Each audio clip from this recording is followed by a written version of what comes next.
ಮೊದಲು ಚೆಸ್ಟ್ ಹತ್ರ ಎಲ್ಲ ತುಂಬಾ ಪೇನ್ ಆಗ್ತಾ ಇತ್ತು. ಇಲ್ಲೆಲ್ಲ ಗೆಡ್ಡೆ ಗೆಡ್ಡೆ ತರ ಅನಿಸ್ತಾ ಇತ್ತು ಸರ್ ನೀವು ನೋಡುವಾಗ. ಏನೂ ಇಲ್ಲ ಸರ್ ಅದು. ಸನ್ಪಿಂಚ ಅಂದ್ರೆ ಜಸ್ಮೈನ್, ಮಲ್ಲಿಗೆ ಹೂವಿನ ಟೀ. ಹೂವಿನ ಟೀ ಕೂಡ ಗೊತ್ತು. ಮಲ್ಲಿಗೆ ಹೂವುದು ಟೀ ಆಟೋಮೆಟಿಕ್ಲಿ ಇಮ್ಯುನಿಟಿ ರೈಸ್ ಆಗುತ್ತೆ. ಹೌದು. ಸೊ ಇಮ್ಯುನಿಟಿ ರೈಸ್ ಆಯ್ತಂದ್ರೆ ರೆಸೆಸಿವ್ ಕ್ಯಾರೆಕ್ಟರ್ಸ್ ಈಗ ಏನಿರ್ತದೆ ನಮ್ಮ ಒಳ್ಳೆ ಸೆಲ್ಸ್ ಅವು ಡಾಮಿನೇಟ್ ಆಗ್ತದೆ.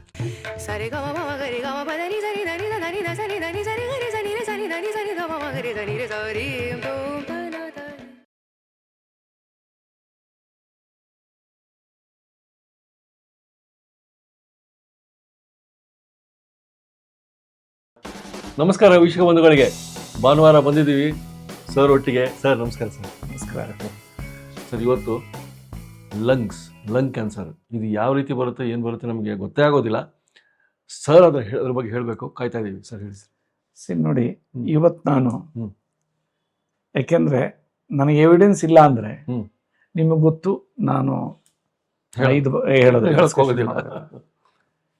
ಆಮೇಲೆ ಕೆಲವ್ರದ್ದು ಚೆನ್ನಾಗ್ತಾರೆ ಕ್ಯಾನ್ಸರ್ ಅಲ್ಲಿ, ಬಂದು ನನ್ನ ಮುಂದೆ ಟೆಸ್ಟ್ ಮನಿ ಕೊಡಕ್ಕೆ ಅವ್ರಿಗೆ ಟೈಮ್ ಸಿಗಲ್ಲ. ಕೆಲವರು ವೆಯ್ಟ್ ಮಾಡಿ ಖುಷಿನ ಹಂಚ್ಕೊಂಡು ಹೋಗ್ತಾರೆ. ಅಂಥದ್ರಲ್ಲಿ ಒಬ್ರು ಸುಗಂಧ್ ಅವರು ಅಂತ, ಹೆಸರು ಸುಗಂಧ್ ಅವರು.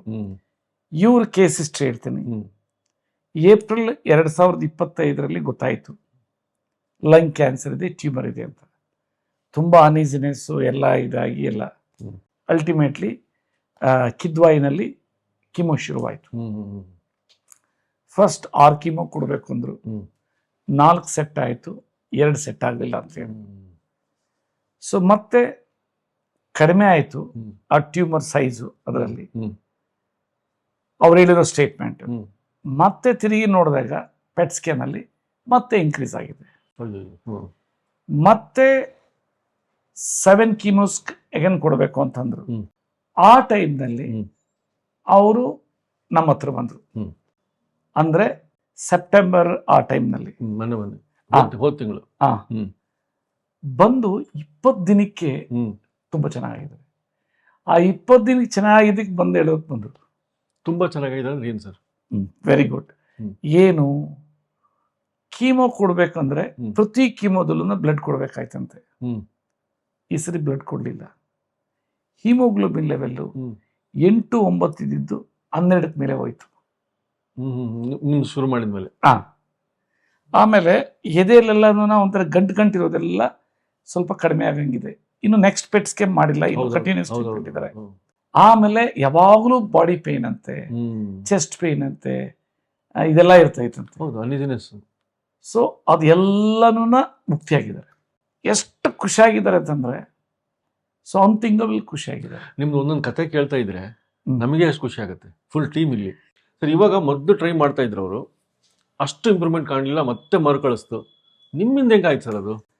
ಒಂದೇ ಹೇಳ್ತೀನಿ, ಟೆಕ್ನಿಕಲಿ ಸ್ಪೀಕಿಂಗ್ ಶೆಫೆರಾನ್ಸ್ ಅಂತ ನಮ್ಮ ಬಾಡಿನಲ್ಲಿ ಇರುತ್ತೆ, ಕೆಟಲಿಸ್ಟ್. ಅದನ್ನ ಈಟ್ ಶಾಕಿಂಗ್ ಪ್ರೋಟೀನ್ಸ್ ಅಂತ ಹೇಳ್ತೀವಿ. ಅದೂ ಹಾಳಾಗೋಯ್ತು ಅಂದ್ರೆ ಬಾಡಿನಲ್ಲಿ ಈ ರೀತಿ ಡಿಜನರೇಷನ್ ಆಗುತ್ತೆ ಅಂತ ಕೆಲವೊಂದು ಥಿಯರಮ್ ಹೇಳುತ್ತೆ. ನಂದು ನಾನೇನ್ ಡೆವಲಪ್ಮೆಂಟ್ ಮಾಡಿದ್ದೀನಿ, ಈ ಒಂದು ಅರ್ಬಲ್ ಫಾರ್ಮುಲೇಷನ್ಸ್, ಪ್ಲಾಂಟ್ ಬೇಸ್ಡ್, ಅದು ಬಹುಶಃ ಇದು ಆಕ್ಟ್ ಆಗುತ್ತೆ ಅಂತ ತುಂಬಾ ಜನ ಹೇಳ್ತಾ ಇದ್ದಾರೆ. ಇಲ್ಲಾಂದ್ರೆ ಇದೇನು ಮ್ಯಾಜಿಕ್ ಅಲ್ಲ. ನನ್ನ ಮಗನ ಮೇಲೂ ಟ್ರೈ ಮಾಡಿದ್ದೆ. ಅಫ್ಕೋರ್ಸ್ ಇಂಟಿಗ್ರೇಟೆಡ್ ಅಪ್ರೋಚ್ ಅಲ್ಲಂದು ವಿತ್ ಕೀಮೋ ರೇಡಿಯೇಷನ್ ಅನ್ಥಿಂಕಬಲ್. ಕೆಲವ್ರಿಗಂತೂ ಕೂದಲು ಉದುರಿಲ್ಲ. ದಟ್ಟು ಬ್ಲಡ್ ಕ್ಯಾನ್ಸರ್ ಪೇಷಂಟ್ಸ್ಗೆ ನನ್ನ ಫಾರ್ಮುಲೇಷನ್ಸ್ ಇದು ಆಯುರ್ವೇದ ಅಂದ್ರೆ ಅಷ್ಟು ಪವರ್ಫುಲ್ ಇದೆ. ಇವಾಗ ಇನ್ನೊಂದು ಪ್ರಶ್ನೆ ನಿಮಗೆ, ನನಗೆ ಬಂದಿರೋ ಡೌಟ್. ನೀವು ಒಂದು ಪ್ರೋಟೋಕಾಲ್ ಇರುತ್ತೆ, ಅಂದ್ರೆ ಪದ್ಧತಿ, ಅವ್ರಿಗೆ ಟ್ರೀಟ್ಮೆಂಟ್ ಕೊಡೋದು. ಅದು ನಿಮ್ಮ ಗಿಡಮೂಲಿಕೆಯ ಒಂದು ಸಪ್ಲಿಮೆಂಟ್ಸ್ ಇದೆಯಲ್ಲ, ಅದು ಇರ್ಬೋದು, ಪ್ಲಸ್ ಆಹಾರ ಪದ್ಧತಿ, ಅದು ಏನಿತ್ತು ಸರ್ ಇವರಿಗೆ? ಫಸ್ಟ್ ಆಫ್ ಆಲ್ ನಾನು ಸ್ಟ್ಯಾಂಡರ್ಡೈಸ್ಡ್ ಪ್ರೋಟೋಕಾಲ್ ಮಾಡಿದ್ದೀನಿ. ಜನರಲಿ ಆಯುರ್ವೇದದಿಲ್ಲ. ವಾತ ಪಿತ್ತ ಕಫದ ಮೇಲೆ ಹೋಗ್ತಾರೆ. ನಾನು ಜಸ್ಟ್ ಲೈಕ್ ಅಲೋಪತಿಕ್ ಪ್ರಿನ್ಸಿಪಲ್ಸ್ ಮಾಡ್ಕೊಂಡು ಬಂದಿದ್ದೀನಿ. ಸ್ಟ್ಯಾಂಡರ್ಡೈಸ್ಡ್ ಏನು ಅಡಲ್ಟ್ಸ್ಗೆ ಮತ್ತೆ ಚಿಲ್ಡ್ರನ್ಸ್ಗೆ ಅದನ್ನ ಫಸ್ಟ್ ಖಾಲಿ ಹೊಟ್ಟೆಲಿ ಕೊಡಬೇಕು. ಪ್ರಿಬಯೋಟಿಕ್ಸ್, ಹೊಟ್ಟೆಲಿರೋ ಮೈಕ್ರೋಬ್ಸ್ಗೆ ಆಹಾರ ಅದು ಕೊಡಬೇಕು. ಬೆಳ್ಳುಳ್ಳಿ, ಶುಂಠಿ, ನೆನೆಸಿದ ಮೆಂತೆಕಾಳು, ಅಗಸೆ ಮಜ್ಜಿಗೆ, ಅದು doctor Johanna Budwig German lady hmm cancer ಪೇಷಂಟ್ಸ್ಗೆ ಸಿಂಪ್ಲೆಸ್ಟ್ ಕೀಮೋ ಡೆವಲಪ್ ಮಾಡಿರ್ತದೆ. It's like a chemo, it will act like a chemo. ಹೌದೌದು. ಅದರಲ್ಲಿ omega-3 omega-6 ಇದೆ. ಹ್ಮ್ ಅದು ಸೆಲ್ಯುಲಾರ್ ಮೆಟಬಾಲಿಕ್ ಆಕ್ಟಿವಿಟಿ ಮತ್ತೆ ಹ್ಮ್ ಸೆಲ್ಯುಲಾರ್ ರೆಸ್ಪಿರೇಟರಿ ಸಿಸ್ಟಮ್ನ ರೆಗ್ಯುಲೇಟ್ ಮಾಡುತ್ತೆ. ಹ್ಮ್ ಹ್ಮ್ ಆಮೇಲೆ ಲಿಗ್ನನ್ಸ್ ಇದೆ. ಲಿಗ್ನನ್ಸು ಶರೀರನ ಸ್ವಚ್ಛ ಮಾಡುತ್ತೆ. It will detox the cells. Hmm automatically immunity rise ಆಗುತ್ತೆ. ಹೌದು. ಸೊ ಇಮ್ಯುನಿಟಿ ರೈಸ್ ಆಯ್ತು ಅಂದ್ರೆ ರೆಸೆಸಿವ್ ಕ್ಯಾರೆಕ್ಟರ್ಸ್ ಈಗ ಏನಿರ್ತದೆ ಹ್ಮ್. ನಮ್ಮ ಒಳ್ಳೆ ಸೆಲ್ಸ್ ಅವು ಡಾಮಿನೇಟ್ ಆಗ್ತದೆ. ಕರೆಕ್ಟ್. ಕ್ಯಾನ್ಸರ್ ಸೆಲ್ಸ್ ಡಾಮಿನೇಟ್ ಇದ್ದಿದ್ದು ರೆಸೆಸಿವ್ ಆಗ್ತವೆ. ಆಟೋಮೆಟಿಕ್ಲಿ ರಿಜುವಿನೇಷನ್ ಆಗುತ್ತೆ. ಇಲ್ಲ ಅಂದ್ರೆ ಅವರು ಸುಗಂಧ ಅವರದು ಹ್ಮ್ 4 ತಿಂಗಳದಿಂದ 20 ದಿನದಲ್ಲಿ ಹೆಂಗ್ ಚೇಂಜ್ ಚೇಂಜ್ ಆಯ್ತು. ಇದು ಯಾಕೆಂದ್ರೆ ಸ್ಪಂದಿಸ್ಬೇಕು ಜನಕ್ಕೆ. ಹ್ಮ್. ಆ ಸ್ಪಂದಿಸ್ಕೋದಕ್ಕೆ ನೀವು ನನ್ನ ಬಿಡ್ತಾ ಇಲ್ಲ, ಜನನು ನಿಮ್ಮನ್ನು ಬಿಡ್ತಾ ಇಲ್ಲ. ಒಟ್ಟಲ್ಲಿ ಅವ್ರ ಆಹಾರ ಪದ್ಧತಿ ದಿನಕ್ಕೆ ಏನ್ ಮಾಡ್ತಿದ್ದಾರೆ ಸರ್? ಫುಲ್ ನೋಡಿ ಹ್ಮ್ 100% ಕೋತಿ ಆಹಾರ ಪದ್ಧತಿ ಮಾಡಿದ್ದಾರೆ. ಮಂಕಿ ಡೈಟ್. ಈಗಲೂ ಮಾಡ್ತಾ ಇದ್ದಾರೆ. ಹ್ಮ್ ಹ್ಮ್ 20 ದಿನಕ್ಕೆ ಅದ್ರ ರಿಸಲ್ಟ್ ಬಂದಿದೆ. ಹ್ಮ್ ಅನ್ಥಿಂಕಬಲ್ ರಿಸಲ್ಟ್ಸ್ ಬರ್ತದೆ. ಆಮೇಲೆ ಇದು 100% ಕಾಂಪೆಟಬಲ್. ನಂದ್ರಲ್ಲಿ ಮೆಟಲ್ಸ್ ಇಲ್ಲ, ಇದಿಲ್ಲ. ಹ್ಮ್ ಹ್ಮ್ ಜನರಲಿ ಅಲೋಪತಿಕ್ ಡಾಕ್ಟರ್ಸ್ ಆಯುರ್ವೇದನ ತಗೊಳ್ಬೇಡ್ರಿ ಅಂತ ಹೇಳ್ತಾರೆ. ಯಾಕೆಂದ್ರೆ ಸಿಂಥೆಟಿಕ್ಕು ಮತ್ತೆ ಇದಕ್ಕೂ ಕ್ಲಾಶ್ ಆಗಿ ಮತ್ತೆ ಹಾರ್ಮ್ಫುಲ್ ಆಗಬಾರ್ದು ಪೇಷಂಟ್ಗೆ ಅಂತ ಅವ್ರು ಹೇಳೋದು ಸತ್ಯನೇ. ಹ್ಮ್ ಬಟ್ ಇಲ್ಲಿ ಇಟ್ಸ್ ಎ ನ್ಯೂಟ್ರಿಯೆಂಟ್ಸ್ ಇದ್ದಂಗಿದು. ಹ್ಮ್ ಸೊ ನಾನು ಹೇಳೋದು ಎಲ್ಲದೇ ವೆಲ್ ಡಿಫೈನ್ಡ್. ಆಮೇಲೆ ಅನ್ಕುಕ್ಕು ಡಯಟ್ ಮಾಡೋದಕ್ಕೆ ಹ್ಮ್ ಬ್ಯೂಟಿಫುಲ್ ಆಗಿ ಡಿಫೈನ್ ಮಾಡಿದ್ದೀನಿ. ಡಿಫ್ರೆಂಟ್ ಪೇಸ್ಟ್ಗಳು ಸ್ಮೂತಿ ಅಂದ್ರೆ ಗೊತ್ತಾಗಲ್ಲ. ಆ್ಯಪಲ್ ಪೇಸ್ಟ್ ಅಂತೆ, ಆಮೇಲೆ ಕ್ಯಾರೆಟ್ ಪೇಸ್ಟ್, ಒಲಗಳಿಲ್ಲದೆ ಇರಲಿ. ಆಮೇಲೆ ಡಯಾಬಿಟೀಸ್ ಹೆಂಗಿದ್ರು ಅವೆಲ್ಲದನ್ನು ಓಡೋಗ್ಬಿಡ್ತದೆ ತಿಂಗಳಿಗೆ.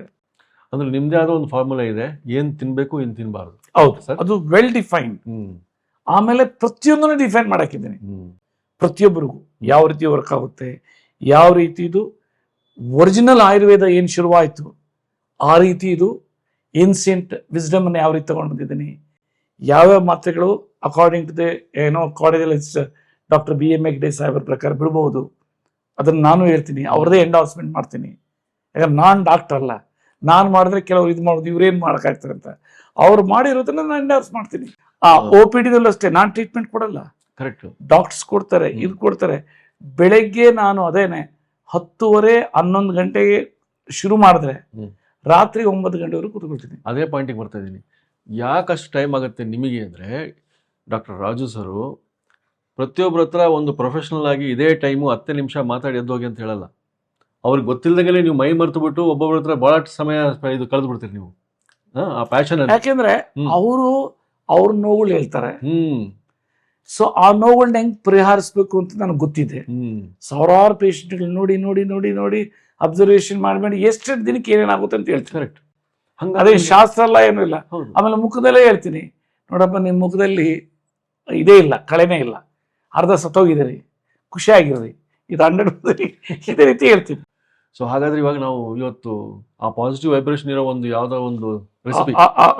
ಎಸ್, ಇವತ್ತು ಸನ್ಪಿಂಚ, ಇದುವರೆಗೂ ಇದು ಯಾರು ಹೇಳಿಲ್ಲ. ಏನು ಸರ್ ಸನ್ಪಿಂಚ? ಸನ್ಪಿಂಚ ಅಂದ್ರೆ ಜಸ್ಮೈನ್, ಮಲ್ಲಿಗೆ ಹೂವಿನ ಟೀ. ಹೂವಿನ ಟೀ ಕೂಡ ಗೊತ್ತು. ಮಲ್ಲಿಗೆ ಹೂವುದು ಟೀ. ಇದು ಜಪಾನ್ ನಲ್ಲಿ ವೆರಿ ಫೇಮಸ್. ಓಕೆ. ಜಪಾನ್ ನಲ್ಲಿ ಒಂದು ಜಾಗ ಇದೆ, ಆ ವಿಲೇಜ್ ಒಕಿನೋವಾ ಅನ್ನೋ ಒಂದು ಐಲ್ಯಾಂಡ್ ಅಲ್ಲಿ ಅದು ವಿಲೇಜ್. ಅವರೆಲ್ಲ ಏನದ ಎಕಿಗಾಯ್ ಅಂತ ಎಲ್ಲ ಕೂಲ್ ಆಗಿರ್ತಾರೆ. ಅಲ್ಲಿ ಈ ಒಂದು ಸನ್ಪಿಂಚ ಅಂತ ಹೇಳ್ತಾರೆ. ಅದನ್ನ ಇವತ್ತು ತೋರಿಸ್ತೀನಿ. ಲಾಂಜಿವಿಟಿ ಅಂದ್ರೆ ದೀರ್ಘಾಯುಷ್ಯಕ್ಕೆ ಒಂದು ಚಹಾ ಸಿಕ್ಕರೆ ಬಿಡ್ತೀವ ಸರ್, ನೋಡ್ಬಿಡೋಣ.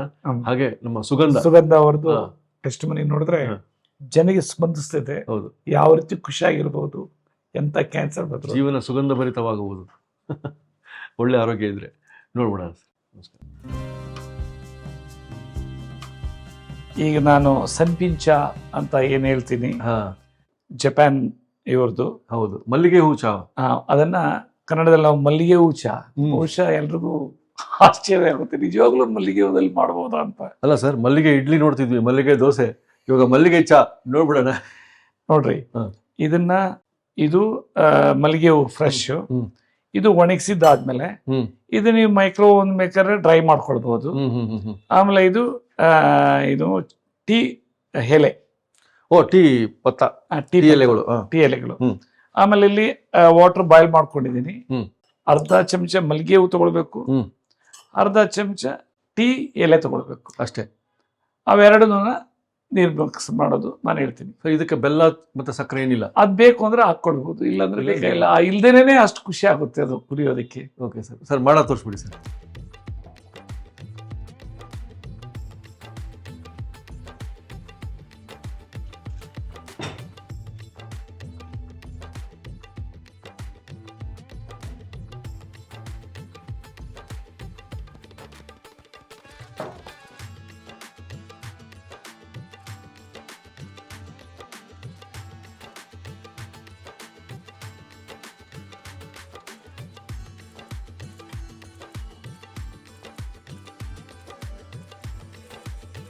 ನೋಡಿ ಎಷ್ಟು ಬ್ಯೂಟಿಫುಲ್ ಆಗಿ ಕಲರ್ ಕಾಣಿಸ್ತೈತೆ. ಹೌದು ಸರ್, ಸೂಪರ್. ಸೊ ಇದು ಎಷ್ಟು ಚೆನ್ನಾಗಿರ್ತದೆ ಕುಡಿದ್ರೆ. So you can't imagine. It's really, especially ಏನು ಸ್ಟ್ರೆಸ್ ಆಯ್ತು ಅಂದ್ರೆ ಇದು ಮಾಡ್ಕೊಂಡು ಕುಡಿದ್ರೆ ಆಟೋಮೆಟಿಕ್ಲಿ ಹೋಗುತ್ತೆ. ಈವನ್ BP ಎಲ್ಲವನ್ನ ನಾರ್ಮಲ್ ಆಗುತ್ತೆ. ಅಷ್ಟು ಈ ಒಂದು ಇಂಗ್ರೀಡಿಯೆಂಟ್ಸ್ ಅಲ್ಲಿ ಪವರ್ ಇದೆ. Correct. Thank you. Thank you. ನಿಮ್ಮ ಹೆಸರೇನಮ್ಮ? ಸುಗಂಧ ಹೂಗಾರ್. ಓಕೆ, ಯಾವ ಊರು ನಿಮ್ದು? ಬಿಜಾಪುರ್ ಸರ್. ನಿಮಗೆ ಏನ್ ಹೆಲ್ತ್ ಇಶ್ಯೂ ಇತ್ತಮ್ಮ? ಇದು ಲಂಗ್ ಅಲ್ಲಿ ಫಸ್ಟ್ ಇದು ಗೆಡ್ಡೆ ಇತ್ತು ಸರ್, ಟ್ಯೂಮರ್. ಆಮೇಲೆ ಕಿದ್ವಾಯಲ್ಲಿ ತೋರ್ಸಿದ್ವಿ. ಅವರು ಫಸ್ಟ್ 6 ಕೀಮೋ ಕೊಡೋಣ ಅಂತ ಹೇಳಿದ್ರು. 4 ಕೀಮೋ ಕೊಟ್ರು ಸರ್. ಅದು ಫುಲ್ ಎಲ್ಲ ಸ್ಮಾಲ್ ಆಗ್ಬಿಟ್ಟಿತ್ತು. ಆದ್ರೆ 2 ಕೀಮೋ ಸೆಟ್ ಆಗಿಲ್ಲ ಸರ್ ಅದು. ಆಮೇಲೆ ಮತ್ತೆ ಬಂದ್ವಿ, ಪೆಟ್ ಸ್ಕ್ಯಾನ್ ಮಾಡ್ಸಿ ಅಂತ ಹೇಳಿದ್ರು. ಆಮೇಲೆ 6 ಪೆಟ್ ಸ್ಕ್ಯಾನ್ ಮಾಡ್ಸೋವಾಗ ಒಂಚೂರು ದಪ್ಪ ಆಗಿದೆ ಅಂತ ಹೇಳಿದ್ರು ಸರ್. ಆಮೇಲೆ ಮತ್ತೆ 7th ಕೀಮೋ ಬೇರೆ ಬಂದ್ ಕೊಟ್ರು ಟ್ರೀಟ್ಮೆಂಟ್ ಸರ್. ಅದು ಮೊನ್ನೆ 4 days ಬ್ಯಾಕ್ ಬಂದಿದ್ದೆ ಸರ್ ಬೆಂಗಳೂರಿಗೆ, ಅವಾಗ ತಗೊಂಡಿದ್ದೆ. ಈಗ ನಮ್ಮ ಟ್ರೀಟ್ಮೆಂಟ್ ತಗೊಂಡು ಎಷ್ಟು ದಿನ ಆಯ್ತು? 15 days ಆಯ್ತು. 20 days ಆಗಕ್ ಬಂತು. ಮೊದಲಕ್ಕೂ ಇವಕ್ಕೂ ಏನೇನ್ ಚೇಂಜಸ್ ಆಯ್ತು ಹೇಳಮ್ಮ? ಈಗ ಮೈ ಫುಲ್ ಹಗುರಾಗಿದೆ ಸರ್. ಆಮೇಲೆ ಎಲ್ಲೂ ಪೇನ್ ಇಲ್ಲ, ಏನೂ ಇಲ್ಲ, ಆ ತರ ಇದೆ. ಆಮೇಲೆ ಬ್ಲಡ್ ಜಾಸ್ತಿ ಆಗಿದೆ. ಅವಾಗ 9 10 ಇರ್ತಾಯ್ತು, ಈಗ 2 ಆಗಿದೆ ಸರ್. ಹಿಮೋಗ್ಲೋಬಿನ್ ಜಾಸ್ತಿ ಆಗಿದೆ. ಚೆನ್ನಾಗ್ ಅನ್ಸಿದೆ ಸರ್, ಇಂಪ್ರೂವ್ಮೆಂಟ್ ಚೆನ್ನಾಗಿದೆ. ಎಲ್ಲೂ ಏನೂ ಪೇನ್ ಇಲ್ಲ ಬಾಡಿಲಿ ಸರ್. ಮೊದಲು ಚೆಸ್ಟ್ ಹತ್ರ ಎಲ್ಲ ತುಂಬಾ ಪೇನ್ ಆಗ್ತಾ ಇತ್ತು, ಇಲ್ಲೆಲ್ಲ ಗೆಡ್ಡೆ ತರ ಅನಿಸ್ತಾ ಇತ್ತು ಸರ್. ನೀವು ನೋಡುವಾಗ ಏನೂ ಇಲ್ಲ ಸರ್. ನೀವು ಎಷ್ಟು ತಿಂಗಳಿಂದ ಟ್ರೀಟ್ಮೆಂಟ್ ತಗೊಳ್ತಾ ಇದ್ರಿ ಕಿದ್ವಾಯಲ್ಲಿ? ಏಪ್ರಿಲ್ ಇಂದ ಸರ್. ಏಪ್ರಿಲ್ 2025 ಬಯೋಪ್ಸಿ ಎಲ್ಲ ಮಾಡಿದ್ರು. ಆಮೇಲೆ ನಾವ್ ಇಲ್ಲಿ ಬಂದ್ವಿ ಸರ್. ಇಲ್ಲಿ ಬಂದ್ಮೇಲೆ ಟ್ರೀಟ್ಮೆಂಟ್ ಇದೇ ಸ್ಟಾರ್ಟ್ ಮಾಡಿದೆ. ಆಮೇಲೆ ಅವರು ಮೊನ್ನೆ ಅದು 7th ಕೀಮೋ ಕೊಡೋಣ ಅಂತ ಇದು ಮಾಡಿದ್ರು ಸರ್. ಆಮೇಲೆ ಇನ್ನ ಪೆಟ್ ಮಾಡ್ಸಿಲ್ಲ, ಇನ್ 2 ಕೊಡ್ತೀವಿ, ಆಮೇಲೆ ಪೆಟ್ ಮಾಡ್ಸೋಣ ಅಂತ. ಬಟ್ ಡಿಫ್ರೆನ್ಸ್ ಇದೆ ಈಗ? ಹಾ, ಡಿಫ್ರೆನ್ಸ್ ಇದೆ ಸರ್. ನೀವ್ ಹೇಳಿರೋದೇ ತಿಂತಾ ಇದೀನಿ ಸರ್, ಬೇಯಿಸಿರೋದು ಏನೂ ತಿಂತಾ ಇಲ್ಲ. Food full monkey diet. Great, excellent. 100 ವರ್ಷ ನೀವು ಚೆನ್ನಾಗಿರ್ಬೇಕು. Very good.